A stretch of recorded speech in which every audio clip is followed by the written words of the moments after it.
Welcome to our channel, NETGEAR Nighthawk AX2400 Wi-Fi 6 router. Unbox and check everything. Pull everything out of the box. Router, power adapter, Ethernet cable, and quick start card. Make sure the antennas are attached or screw them before powering up. Find the right spot. Set the router somewhere open and central, not hidden behind a TV or stuck in a corner. Avoid walls and metal shelves. Those kill the signal fast. Plug it in.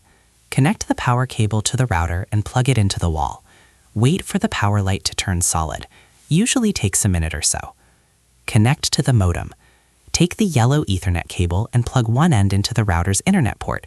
The other end goes into the modem. Both devices should stay powered on during this. Wait for the lights to settle. Give it about 2 minutes. The router will boot and the internet light should go solid blue. If it stays red or amber, that means no connection. Check the cable again. Connect to the router's Wi-Fi on your phone or laptop. Open Wi-Fi settings. Find the name printed on the sticker under the router. Connect using the default password, also listed there. Open the setup page or app. Once connected, open a browser and go to routerloin.net or 192.168.1.1. You can also download the Nighthawk app. That's faster and easier.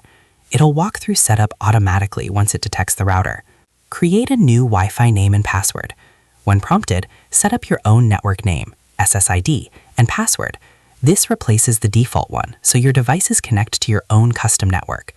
Update the firmware. Don't skip this. Once you're in the dashboard or app, check for firmware updates. If there's one available, install it right away to fix bugs.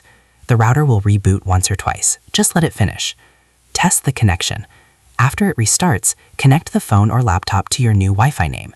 Run a quick speed test or open a video to make sure everything's running smooth. Thank you for watching.